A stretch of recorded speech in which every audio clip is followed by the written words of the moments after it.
वैसे ना पता था कि जैम का एक टेस्ट होता है आईआईटी में एडमिशन लेने के लिए, बट मैंने बुक्स वुक्स कोई नहीं पढ़ी। 2 साल और जनवरी सिर्फ मॉक टेस्ट दिए। Hello jam aspirants. होपफुली दिसंबर चल रहा है और जो आपकी प्रिपरेशंस हैं वे काफ़ी अच्छी चल रही होंगी जहाँ तक मुझे ये लगता है। और फरवरी में जो आपका पेपर है आईआईटी जैम वे कंडक्ट होने वाला है। तो उसी के लिए हम आपको काफ़ी सारे डाउट होंगे आपकी प्रिपरेशन जर्नी के दौरान, उसी उन्हीं डाउट्स को क्लियर करने के लिए हम ये एक कह सकते हो आप एक स्पोर्टिव वीडियो इंटरव्यू प्रोग्राम जो है आपको प्रोवाइड कर रहे हैं। तो सबसे पहले जो हमारे साथ देवेंद्र जी बैठे हैं, हम आपसे आपके बारे में आपकी डिटेल्स कुछ जानना चाहेंगे ताकि हमारे ऑडियंस को भी पता चले। तो आप अपनी कुछ डिटेल्स प्रोवाइड कीजिए। मेरा नाम देवेंद्र सिंह है और मैं अपनी मास्टर्स अभी आईआईटी गांधीनगर से कर रहा हूँ और मेरा सब्जेक्ट मैथमेटिक्स ही है। और मैं जो जैम 2023 क्वालिफाई किया था और मेरी AIR 311 थी। आपने इससे पहले भी कभी आईआईटी की जो क्या कहते हैं प्रिपरेशन की और एग्जाम दिया है? जेई वगैरह तो मैंने नहीं किया खैर, बट मैंने जैम 2022 दिया था जिसमें मेरा आईआईटी नहीं हुआ था। बेसिकली क्या करने वाले हैं, जो आईआईटी के स्टूडेंट्स होते हैं, जो एस्पिरेंट्स होते हैं, उनके खुद के कुछ डाउट्स और क्वेश्चंस होते हैं। तो मैंने बेसिकली उन्हीं क्वेश्चंस को यहाँ पे मार्क आउट किया मेरे फोन में और मैं उन्हीं को आपसे पूछना चाहता हूँ। हाँ। तो सबसे पहले तो आप हमें ये बताइए, जो आपकी प्रिपरेशन स्ट्रेटेजी थी वे क्या कुछ थी, आपके पास क्या आइडियाज थे, आपने कैसे प्रिपेयर किया? जैसे मैंने प्रिपरेशन स्टार्ट की तो मुझे जैम के बारे में वैसे ना पता था कि जैम का एक टेस्ट होता है आईआईटी में एडमिशन लेने के लिए, मास्टर्स में एमएससी करने के लिए। क्या कैसे प्रिपरेशन करना है कुछ नहीं पता था। फिर मेरे एक दोस्त ने अनअकैडमी के बारे में बताया था। फिर मैंने अनअकैडमी का सब्सक्रिप्शन लिया। मैंने 2-3 टीचर्स को देखा। फिर मेरे को सागर सूर्या सर देखे, उनके लेक्चर्स पसंद आए, वो डिटेल्स में पढ़ाते हैं। फिर मैंने स्ट्रिक्टली उनको फॉलो किया। मैंने बुक्स वुक्स भी खरीदी थी उनसे पहले, पढ़ने से पहले कि बुक पढ़ेंगे ये पढ़ेंगे। बट मैंने बुक्स वुक्स कोई नहीं पढ़ी। जो सर ने क्लास में पढ़ाया सिर्फ वही पढ़ा था, उनके नोट्स पढ़े थे और स्ट्रिक्टली असाइनमेंट और टेस्ट को मैंने फॉलो किया था। इससे हम ये कह सकते हैं कि अनअकैडमी जो है हमें एक बहुत ही अच्छी बेटर प्रिपरेशन के लिए हाँ। बहुत ही अच्छे टीचर्स प्रोवाइड करता है। आपने कुछ शायद बुक्स की भी हेल्प ली होगी, अलग अलग डिफरेंट बुक्स की, हाँ। या फिर कुछ आपके टीचर्स ने रिकमेंड की होंगी कि हाँ। आप यहाँ से मॉक टेस्ट दे वगैरह आप दे सकते हैं। हाँ। तो क्या आप उन कुछ बुक्स के नाम बताना चाहेंगे? पर्सनली एज सच में स्ट्रिक्टली कोई बुक फॉलो की नहीं है मैंने। ज़्यादातर क्लास नोट्स ही प्रेफर किए हैं, बट स्टिल मैं बुक्स प्रेफर करना चाहूँगा तो रियल एनालिसिस के लिए एस के मापा, या फिर रॉबर्ट बार्टल, और ग्रुप थ्योरी के लिए गैलियन, या फिर कैलकुलस वगैरह के लिए आप थॉमस कैलकुलस देख सकते हैं। ओडी के लिए आप एमडी राइजिंग आनिया फॉलो कर सकते हैं। बट मैंने स्ट्रिक्टली सागर सर के असाइनमेंट और क्लास टेस्ट इन सबको स्ट्रिक्टली फॉलो किया था। तो बुक्स का बाद में मैंने पढ़ी है जो कि आपके बहुत काम आएंगी। अगर आप आज बाद में एडमिशन लेते हैं तो आप रिगरस प्रूफ्स वगैरह चलते थे और मैथमेटिक्स में जाओगे तो वहाँ आपको काम आएंगी। तो मैं प्रेफर करूँगा आपको बुक भी पढ़नी चाहिए डिटेल्स प्रूफ्स के लिए। हम ये कह सकते हैं कि आपकी अनअकैडमी का जो सब्सक्रिप्शन टीचर्स का था और हाँ। साथ में जो बुक्स था, हाँ। इन दोनों का अगर कॉम्बिनेशन हो तो तो आप इजीली एक बहुत ही अच्छी रैंक स्कोर कर सकते हाँ। हैं। इंपॉर्टेंट जो क्वेश्चन है स्टूडेंट्स की तरफ से, एस्पिरेंट्स की तरफ से, ये होता है कि आपने क्या क्या जो डिफिकल्टीज हैं वे फेस की, या फिर क्या क्या आपको स्ट्रगल फेस करना पड़ा जब आपकी आईआईटी की जर्नी, जो प्रिपरेशन की जर्नी थी वे चल रही थी उसके अंदर। फर्स्ट टाइम मैंने तब आईआईटी जैम 2022 का पेपर दिया। तो मैंने एक प्लानिंग की थी कि सागर सर ने बताया था कि आप क्वेश्चंस का सिलेक्शंस करके आप एग्ज़ाम देना। जैसे कि एमसीक्यू आते हैं, पहले 10 एमसीक्यू आते हैं 1-1 मार्क्स वाले। उसमें से आपको पेपर आसान लगे तो आप 5-6 टारगेट करो, और अगर पेपर डिफिकल्ट लग रहा है तो 3-4 टारगेट करो। तो पेपर मेरे को थोड़ा डिफिकल्ट सा लगा तो मैंने सोचा था कि मैं 4 क्वेश्चन अटैम्प्ट करूँगा, और मैंने ढूंढ लिए थे उसमें 4 क्वेश्चन ओके। से। तो 1 to 10 मैंने सारे क्वेश्चंस विजिट किए। मेरे को 3-4 क्वेश्चन हाँ पता लगे थे ये मैं कर सकता हूँ। बट जब 10th क्वेश्चंस पे आया, 10th क्वेश्चंस मेरे को नहीं आता, 10th क्वेश्चन जो है वो नहीं आता था। बट मेरे पे एग्जाम प्रेशर इतना हो गया था, मैं यूं भूल गया कि 10th क्वेश्चन से फर्स्ट क्वेश्चन पे कैसे जाया जाएगा। मेरे को 10th क्वेश्चन नहीं आता था। आप एक तरीके से ये कह सकते हैं फंस गया आप था। उसी क्वेश्चन पे स्टिक हो गए थे। स्टिक हो गए। फिर मेरे को 10 मिनट लगी, मैं पजल हो गया, प्रेशराइज हो गया। फिर मैंने उसी क्वेश्चन को ट्राई किया और वो क्वेश्चन मेरे से सोल्व हो गया। फिर मेरा थोड़ा पीयर प्रेशर कम हुआ और फिर मैंने धीरे धीरे क्वेश्चन पेपर को संभाला। बट फिर भी टाइम इसको ठीक करते करते पहले क्वेश्चन को ठीक हुए इतने में आधा घंटा चला गया था, और दिमाग पे यूँ हो गया कि टाइम जा रहा है जा रहा है जा रहा है। इस चक्कर में ठीक क्वेश्चन जो मैंने किए थे वो भी मेरे गलत हो गए। मैंने ये सीखा था कि मॉक टेस्ट देना बहुत ज़रूरी है। ओके। तो मैंने दोबारा से प्रिपरेशन किया। तो मैंने दिसंबर और जनवरी सिर्फ मॉक टेस्ट दिए हैं सागर सर के, और प्रीवियस ईयर क्वेश्चन लगाए हैं, ताकि इससे मेरा एग्ज़ाम देने की जो क्वालिटी है या मैनेजमेंट है वो इंक्रीज़ और प्रेशर दिमाग पे जाता है और वो कम हो। यहाँ से हम एक तो दो चीजों को निकाल सकते हैं, पॉइंट आउट कर सकते हैं। जैसे कि फर्स्ट थिंग ये है कि मॉक मॉक जो टेस्ट पेपर्स होते हैं हमें उसकी एक टाइम मैनेजमेंट बनानी पड़ेगी। हाँ। एक प्रॉपर, जैसे कि आप आईआईटी के अंदर एग्जामिनेशन जब देते हैं तो उसके अकॉर्डिंग जैसे हमें कि मैं अपना बताऊं, अगर मैं जो भी एग्जाम देता था, जैसे कि 9:30 से हमारा एग्जाम फाइनल एग्जाम होना था 9:30 से 12:30 तक, तो मैंने उसी टाइम पीरियड में अपने सारे मॉक्स दिए हैं। तो हम ये कह सकते हैं कि एक प्रॉपर जो कंडक्ट होता है आईआईटी का, वैसे ही उसी उसको- कंडक्ट में आपको खुद के घर पे या फिर जहाँ कहीं भी हम हाँ। कोचिंग या फिर प्रिपरेशन कर रहे हैं वहां पे उसी पैटर्न के अकॉर्डिंग हमें मॉक टेस्ट पेपर देने चाहिए। हाँ। उसी टाइम के साथ। उसी टाइम के हिसाब से, और पीछे का रिवीजन साथ साथ करते रहना चाहिए। हर टेस्ट का असेसमेंट करना चाहिए कि कहाँ से स्कोर नहीं कर पा रहा, उसका रिवीजन को ज़्यादा टाइम दीजिए, ना कि पूरा सिलेबस बैठ के रिवीजन करना चाहिए। जिसमें आप अच्छा स्कोर कर रहे हैं उसका हल्का फुल्का हफ्ते में एक बार रिवीजन कर लीजिए। वैसे डिटेल रिवीजन करने की कोई ज़रूरत नहीं है, जिसमें आप अटक रहे हैं वही पे ध्यान दीजिए। ओके, इसके साथ एक क्वेश्चन जो है निकल के और आता है। जैसे कि आपने ये तो बता दिया कि हमें क्या करना चाहिए, बट एक क्वेश्चन ये भी है कि हमें क्या नहीं करना चाहिए।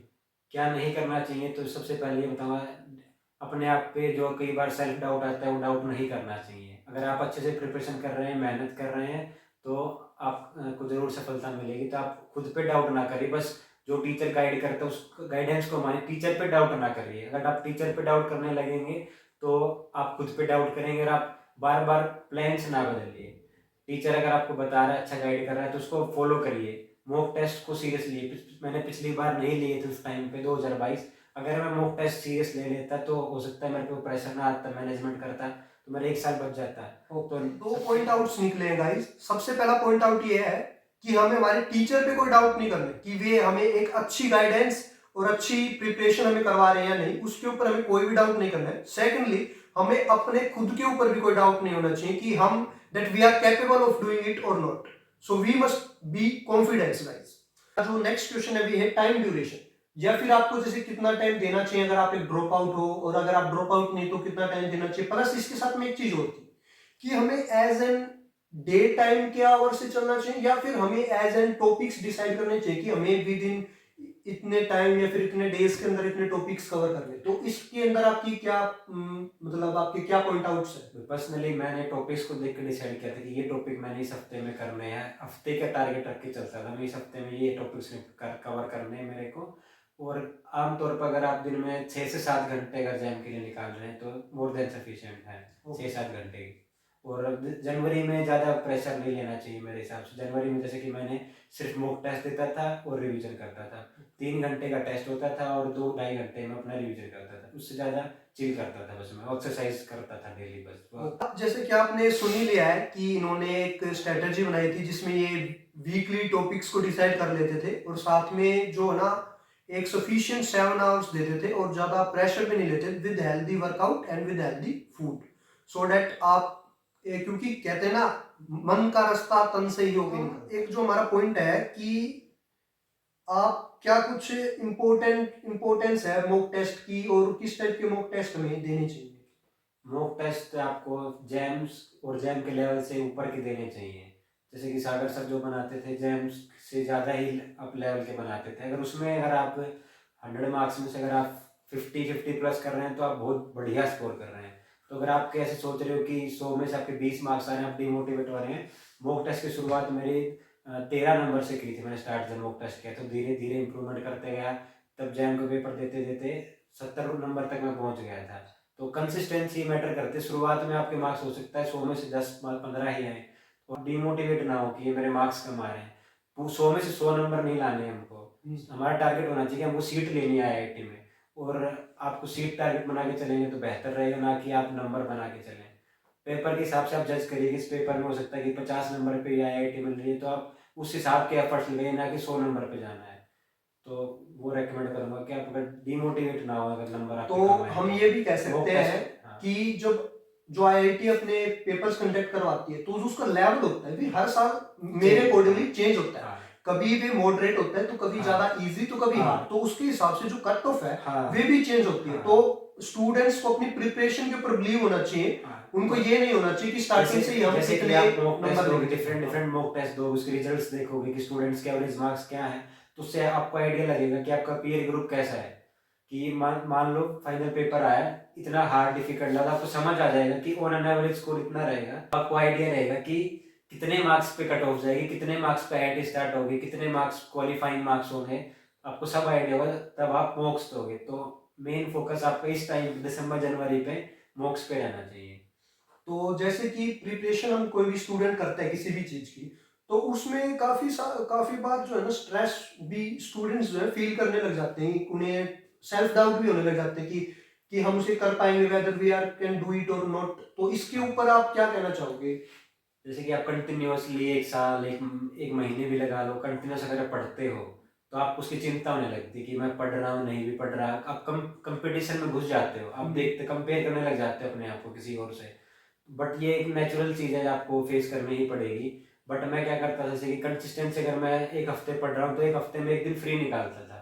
जैसे संडे निकाल, कोई भी दिन निकाल, एक दिन फ्री निकाल, दिन पूरे दिन चिल करता था हफ्ते में। और या फिर आप ऐसा कर सकते हो, जिस भी दिन आपका पढ़ने का मन ना करे तो आप ना पढ़िए। ओके। उतना स्ट्रेस नहीं लेने का बाद में कि भाई मैं पढ़ा नहीं आज के दिन, उसकी स्ट्रेस ले रहा है। एक दिन आप रिलैक्स करोगे, आपके माइंड के लिए बढ़िया है। और स्पेशली ये चीज़ आपको एग्जाम से 2-3 दिन पहले भी करनी चाहिए। पढ़ाई बिल्कुल छोड़ देनी चाहिए 2-3 दिन पहले, बिल्कुल रिलैक्स करो। और हफ्ते में एक आध मूवी देख लो, एक चिल करो, दोस्तों के साथ बैठो, उसमें कोई बुराई नहीं है। माइंड डाइवर्ट होगा, थोड़ा स्ट्रेस फ्री होगे तो आपको एक ख्याल भी नहीं आएंगे। ओके। तो गाइज आपने जैसे कि ये जो पॉइंट है काफी मेन पॉइंट था, देवेंद्र जी ने बहुत ही अच्छे से हमारे साथ डिस्कशन किया इस पॉइंट का। सो अब हम एक लास्ट पॉइंट जो है एक्सपीरियंस का, उसके ऊपर पूछना चाहते हैं कि आप क्या कहना चाहोगे कि मोटिवेट कैसे हो कोई भी एस्पिरेंट कि यस मुझे आईआईटी क्लियर करनी है, it is my goal and we need to do it. तो जैसे कि आपने कभी स्टार्ट किया आईआईटी प्रिपरेशन लाइफ में, जिस दिन पहली बार आपने सोचा होगा, वो दिन याद रखिए कि मैंने क्यों सोचा था, क्यों आईआईटी जाना है। जब भी आपका मन करे कि मेरे से नहीं होगा, नहीं करना, तो अपने पहले दिन को जाके सोचिए कि उस दिन मैंने ये सोच के ट्राई किया था कि इस वजह से मैं आईआईटी जाना है मेरे को। वो दिन सोचिए, और एक आपकी बाद की जो लाइफ है आईआईटी की, उसको सोचिए कि हाँ बाद में ऐसा ऐसा मेरे को फायदे मिलेंगे। और अगर आईआईटी नहीं मिलता तो कोई बड़ी बात नहीं, कि सिर्फ आईआईटी में ही सब कुछ नहीं है, बट आईआईटी में बहुत कुछ है। एनआईटी में भी बहुत बढ़िया है, कहीं जाओ बढ़िया ही करोगे। बट जैसे रिग्रेशन भी नहीं होना चाहिए, बट आपके पास मोटिवेशन भी होना चाहिए कि हाँ मैंने यूं स्टार्ट किया, तो मेरे को इस लाइफ के लिए स्टार्ट किया था, तो उसको आप मोटिवेशन फैक्टर बनाइए। सो जैसे कि अब आप आईआईटी के अंदर एक स्टूडेंट है, तो आप क्या समझते हैं जो आपकी जर्नी थी, जो आपने प्रिपरेशन की, वे वर्थ इट है कि नहीं है? हाँ वर्थ इट है, बिल्कुल वर्थ इट है। जो आपको आईआईटी चीजें प्रोवाइड करती है, जो आपको फैसिलिटीज या फिर जो स्टूडेंट लाइफ आपको प्रोवाइड करती है, हो सकता है बाहर आपको और कहीं ना मिले। तो हम बेसिकली ये कह सकते हैं कि आईआईटी हमें एक टैग लाइन प्लस में हमें एक क्वालिफिकेशंस जो एक आईआईटीएन एक साइंस फील्ड के पास होनी चाहिए वे प्रोवाइड तो करती है, उसके साथ साथ एक स्टूडेंट लाइफ, एक कॉलेज लाइफ, एक कल्चर भी हमें साथ प्रोवाइड करती है। आपकी एक पूरी डिफरेंट लाइफ, डिफरेंट पर्सनैलिटी बन के निकलोगे जब आप एक आईआईटी नॉन आईआईटी और एक आईआईटी से होकर निकलोगे, किसी बढ़िया कॉलेज से होकर निकलोगे, तो आपकी लाइफ चेंज होकर निकलेगी, आपके थोड़े थॉट्स पर्सनैलिटी चेंज होगी। सो गाइज ये थी आज की वीडियो। सो मैं आपसे होपफुली बिलीव करता हूँ कि आपके सभी डाउट्स क्लियर हो गए होंगे। अगर आपके कोई भी डाउट्स क्लियर नहीं हुए तो आप वीडियो के नीचे कमेंट कर सकते हैं, और आपको क्या डिफिकल्टीज फेस हो रही हैं वे भी आप कमेंट कर सकते हैं। तो जो हमारे पास देवेंद्र जी हैं वे अपना वैल्यूएबल टाइम निकाल के आपको उसके ऊपर रिप्लाई जरूर करेंगे, और साथ में कुछ एक सीरीज हमारे लाने की कोशिश होगी कि आप लोगों के लिए एक सीरीज लेके लाई जाए कि आईआईटी एस्पिरेंट्स ने कैसे क्या प्रिपेयर किया था। सो थैंक्स गाइस, ये थी आज की video. Please do like it and share it.